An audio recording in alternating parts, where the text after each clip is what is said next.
16% of suicides in the US is due to financial problems. And that 16% are those who succeeded in taking their lives. That statistic does not include those who attempted suicide due to financial issues and are still among us. Today, we're talking about money shame.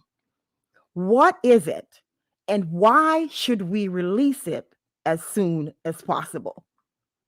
Hello and welcome. Here at the Dr.Sev Talks Money YouTube and podcast, I share practical tips, realistic strategies, and workable solutions that lead to financial freedom for women and women entrepreneurs. So, again, we are talking about money shame. And thanks, Judy and Beverly, for stopping by today. So, the dictionary defines shame as a painful feeling of humiliation or distress caused by the consciousness of wrong or foolish behavior. So, basically, the dictionary is saying shame is when we feel conscious about or we feel self-conscious about decisions we made.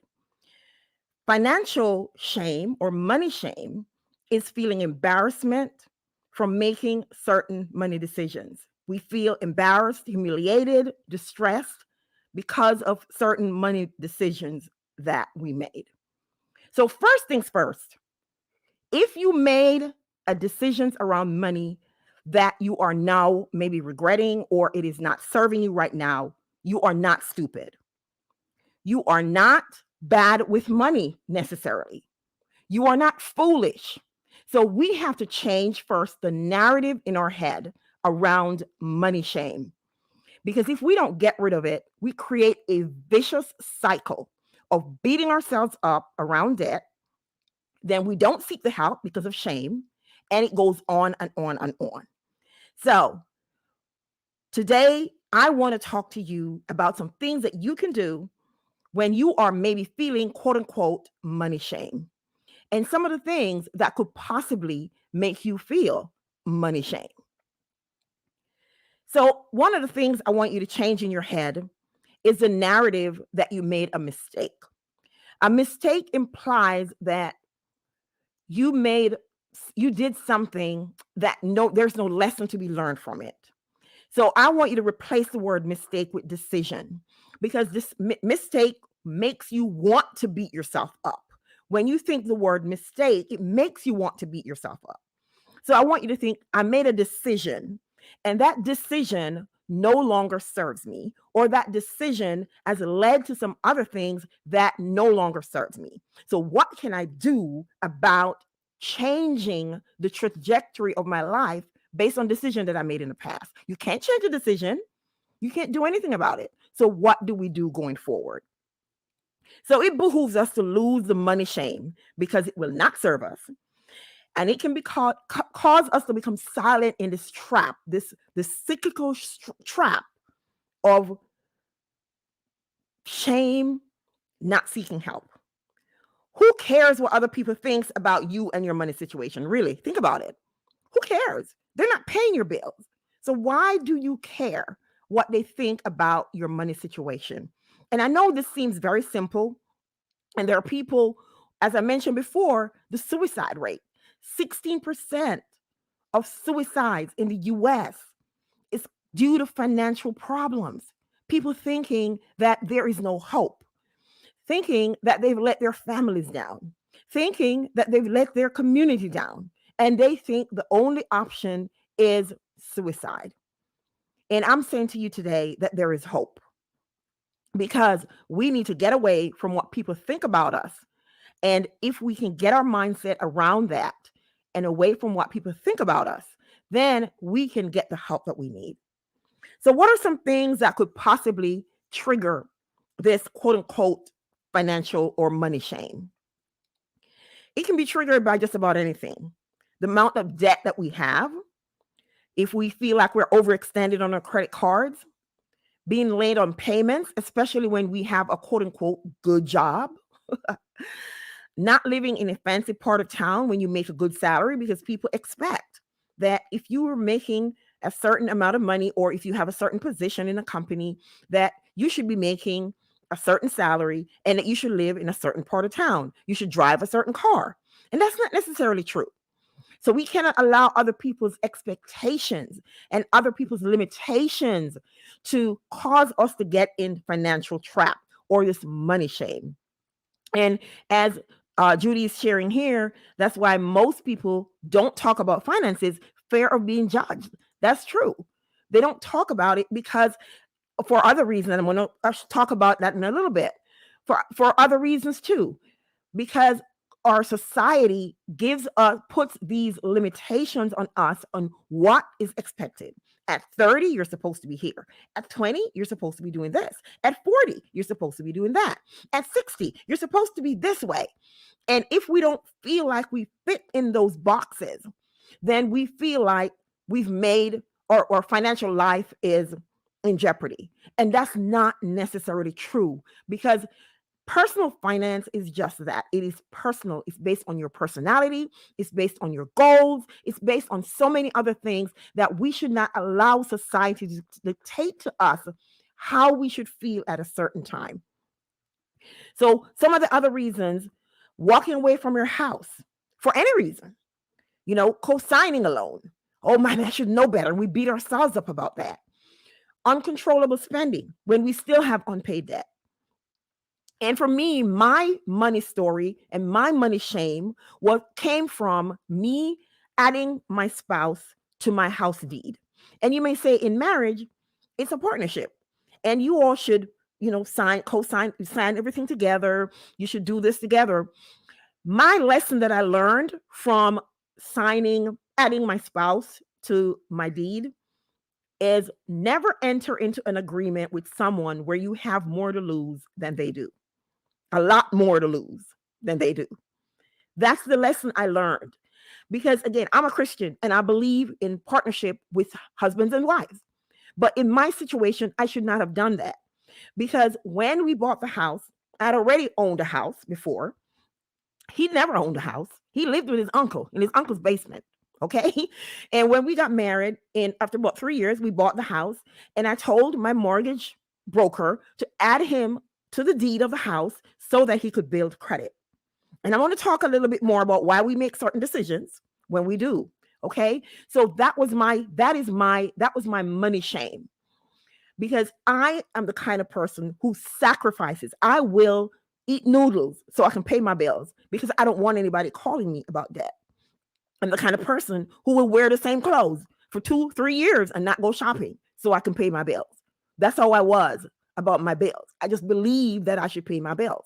And so me walking away from my house because he refused to sign the documents so I could sell it, and me having to take him back to court so the judge could order him to obey the divorce decree, that caused me to, beat myself up about the fact that here it is, I had great credit, and now my credit is shot because I added him to the deed, my mortgage deed. So I'm not giving advice to anybody, any marriage couple, or thinking they're going to get married, to not put their spouse's name on their deed. All I'm saying is, for me, that was a lesson learned, that never enter into an agreement with anyone where you have a lot more to lose than they do. And especially if they don't understand the financial ramifications of making certain decisions. So, as I mentioned before, money shame creates a really vicious cycle.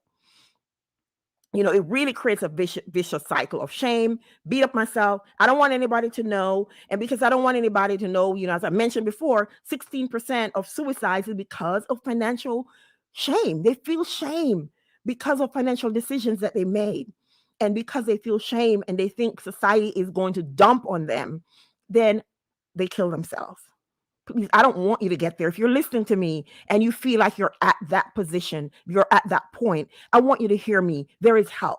Okay. There is help. Even if it means you have to file bankruptcy to start over, whatever you need to do. I don't want you to think that you have to take your life because you are in a financial position that you did not intend to be in and you are feeling some kind of shame.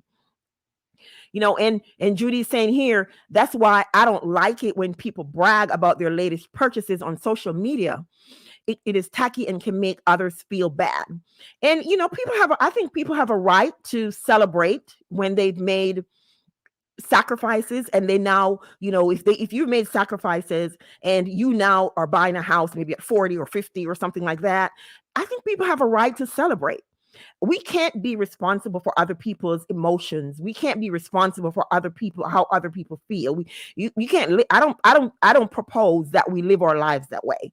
If I want to celebrate, I can do that in a way that honors, I think, honors my journey for what I did to get to where I am.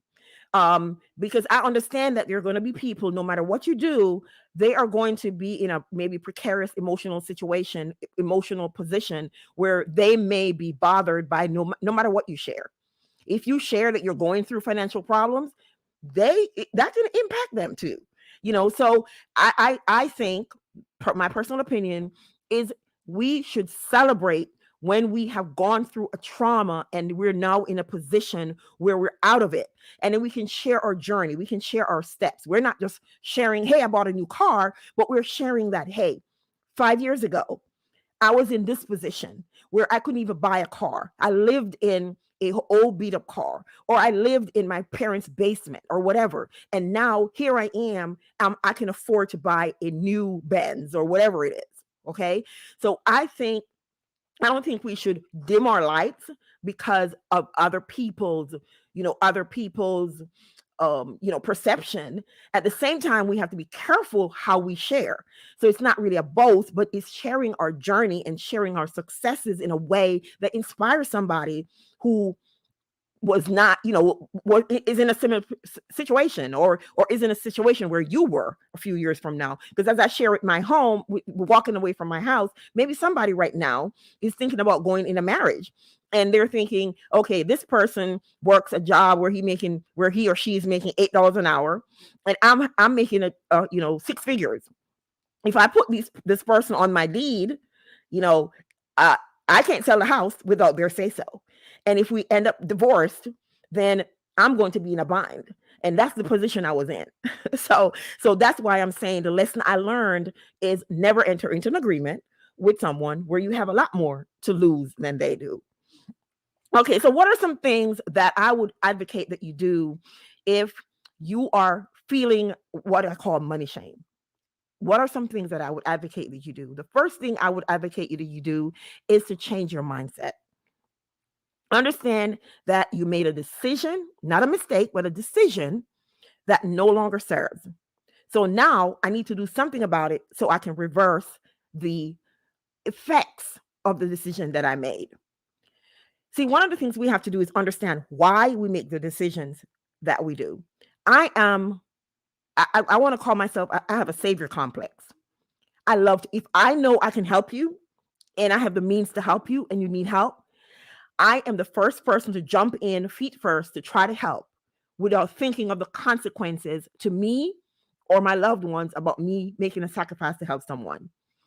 And this lesson taught me, this lesson where I had to now really start over my financial journey because of me walking away from my house due to this divorce. This has taught me to think before I try to help. I am still the same person. I still want to help.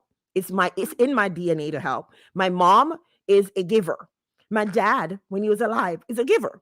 I've always seen them with generosity. So that's how I am. I am generous. But now I think twice because of the lesson I learned. And that's where I'm wanting you to go, is what lesson can I learn from the money decisions that I make that now no longer serves me? One of the things too is our childhood experiences. A lot of time, if we grew up in a house where there was arguments about money all the time, and we now are working, we feel like we need to spend because, mom and dad never had it and they didn't want to spend. They argued about spending. So now that I'm working a job, making 30, 40, 50, 60, six-figure job, I'm going to spend because I didn't have it as a child. And some people go the opposite way. They think I didn't have it as a child, but now I'm going to hoard and I'm not going to spend. So we have to explore again our mindset. We have to think what is driving me to make decisions, especially if they're impulsive types of decision. Now, for the house where I made the decision to add my spouse, again, it's because of my childhood and the way I saw my parents approach helping people. So I thought my spouse, we need to sign the documents together. It's a partnership. But unfortunately, not everybody thinks that way. So we have to really examine the mindset that we're approaching our financial decisions. There are people right now who are financing their family members' college education and they can't pay their student loans. They can't even pay their own student loans. And they don't want their family members to know because they're the one that got the college degree. They are the one that they're the one that got the college degree. They are the one that are seen as the family, the savior of the family. They're the one that is seen as the one that will succeed in the family. So now they're helping everybody in the family, and they themselves are suffering. They themselves are struggling financially because of the way they are perceived in their families. So if that is you, I don't want you to feel any shame about walking away from that situation and saying to your family, listen, I would love to help you, but I can't. I would love to help you, but right now I'm not in a financial position to do this. Here is what I can do for you. Don't be ashamed to say that, because you don't want to put yourself in a financial bind because you're trying to be the savior for your family. Another thing is when I talked about society's expectations, how you should live your life based on your education, based on your age, based on your salary. Society puts us in buckets and expectations around all of that. And we have to try not to fall into that trap. So that's the first thing I want you to think about is mindset. Now, there's a story that was, I think, maybe 5 years ago or so, where a student from Clark, Atlanta, there are parents and family members that come down to celebrate her graduation. Unfortunately, she did not qualify to graduate. She had not completed her classes, or she just did not have the credits to graduate. And what she did is she told them, I'm going to go over to sign in to the commencement ceremony. And then she disappeared. The parents were putting out, the police, everybody looking for her. All that happened is this child was ashamed. She was ashamed because her parents were here, her family was here to help her celebrate, and she did not meet the criteria to graduate. Can you imagine that? This is the kind of pressure society puts on us. She should be able to tell her family members, hey, I'm not going to be able to graduate until next semester or 2 semesters from now. She should not be put into the position where she feels shame and have her family now visiting and not be able to tell them that, hey, don't bother coming because I didn't meet the criteria to graduate. But again, that 16% statistic that I mentioned of suicides caused from financial distress is most likely driven by society's expectations. Society expects certain things, and so people think suicide is the answer. So the second step I want to tell you about, and before I do that, I want to share a comment here by Citrina. She said, told a former manager I was not responsible for any colleague's feelings or response to anything I say, and he didn't agree with my point of view. We can't, I agree, you can't live your life based on somebody else's expectation. You have to be cognizant of other people, of course, but you cannot tiptoe around other people. I did that in my marriage. I tiptoed around certain things. I was told I'm using big words. This is my normal vocabulary. I was told that. So I had to be careful about choosing my words about what to say to this man. No, you don't tiptoe around your decisions and the things that you need to say. But and here Satrina is saying, but really what anyone thinks of you is none of your business. And that is so true. We have to be cognizant of other people. We have to be cognizant of how we present ourselves. But it's not our responsibility to make sure that other people are okay with our words or our choices or actions. It's not it's responsibility. It's their responsibility. It's their choices. Because again, as I said before, sometimes no matter what you do, people are going to be offended by what you do. People are going to be jealous of your choices no matter what you do or not do. Okay, so number one is mindset. Be cognizant of mindset. Understand why we make certain decisions. And the second thing I want to say is to forgive yourself. There are some cultures where talking about money is seen as rude. And but the thing is, talking about money shame can relieve the burden that we're carrying. It can help us handle the fact that we made a financial decision that now is leading to consequences that we didn't want.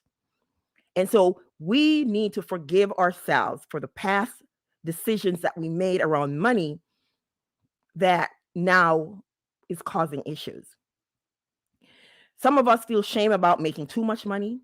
Some of us feel shame about making not enough money. But who defines what is too much money? And who defines what is not enough money? Who defines that? That's you. You define what is too much money for you. If you feel like there's a certain amount that's too much, you define that, not society. You shouldn't allow society to do that.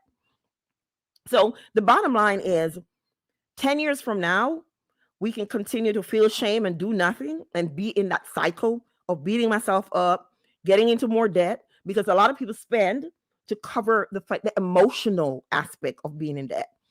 They feel like I'm in debt and I feel useless. I feel like helpless. I feel like there's no hope. So I'm just going to assuage that feeling by spending more. And so we can be in that cycle of beating ourselves up, getting into more debt, not getting the help, or we can just go decide, you know what, this is it. I'm going to get the help that I need. The third thing I want to say, and that sentence just leads me to my third point, which is get help. So the first thing is mindset. The second is forgive yourself. And the third is get help. Don't be afraid to seek help from a mental health professional if that is what's warranted.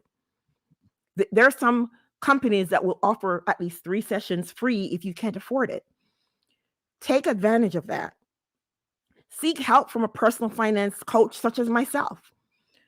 I can help you create a plan to put together so you can get back on the road to financial wellness, to financial wholeness. And give yourself grace and space to recover from the financial decision that got you here. It is okay. There's nobody under the sun who have not made a decision about something that they look back on and think, I should not have done that. And that's okay. Forgive yourself. Get the help that you need. And give yourself the space and the grace to move forward. Listen, anything is possible with a plan. That is my motto. Anything is possible with a plan. If it took 10 years to get here in this financial quagmire, then it's not going to take a month to get out of it. So give yourself grace. Give yourself some space to be able to put a plan in action. Work with a financial planner. Work with a financial coach to put the plan in action, to be able to rise up out of this. Because I don't want you to think suicide is the answer. I want you to have hope. I want you to have hope that if I and many others got out of the financial situation that we were in based on the decisions that we made, then you can do the same. We have to stop the money shame and become open and honest about our financial situation. You don't have to share it to the world. You don't have to post it on Facebook. You don't have to post it on Instagram. You don't have to post it on Twitter. Get somebody who you know you can trust and talk about it. Sometimes just talking helps to relieve the burden. But don't just talk about it and stop there. Get financial help. Talk to a financial coach. You can go to my website, Sev Talks Money. I'll share my website here. And before I share my website, Judy's saying in the workplace, in the workplace, you have to at least pretend to care. That is so true.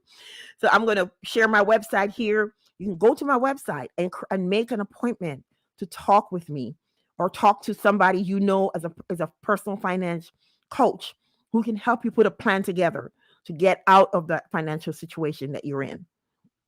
But we have to stop the money shame. We have to become open and honest about our financial situation. Don't listen. Nobody's paying your bills but you. Okay?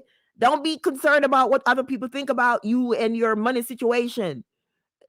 I don't care if they think you should be able to help them buy the car or whatever. I don't care.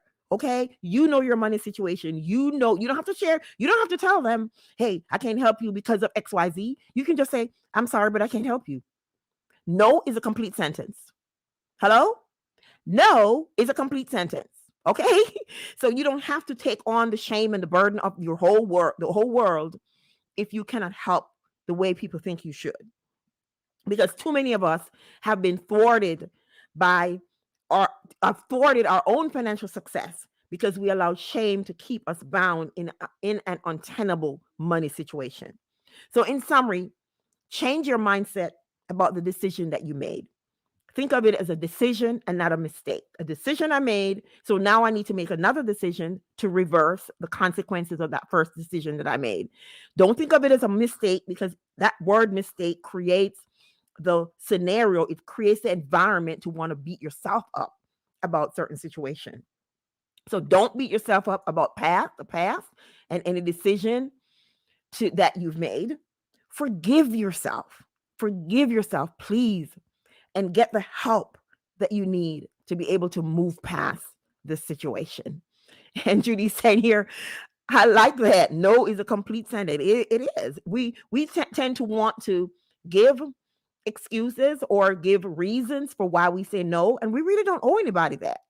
We really just no, I can't help you, and that's it. I don't have to tell you why I can't help you.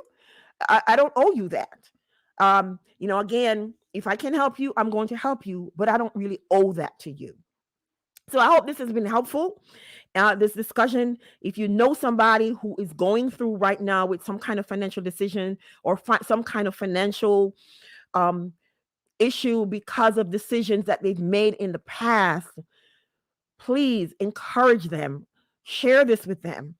Encourage them to realize that suicide is not the answer.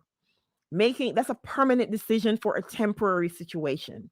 So please encourage them to seek the help that they can get so that they can get out of this financial situation. Because as I said before, my motto is anything is possible with a plan. If you have a plan in place, you can put steps in place to get out of whatever it is you're in. And it may take a while, but as long as you have a plan, you can do it.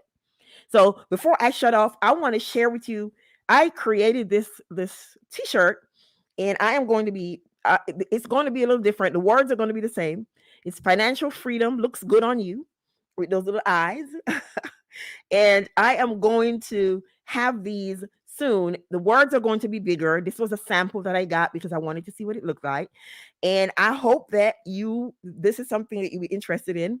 I'm going to have it with or without the smiling eyes, because guys probably don't want to wear those little eyes on their chest.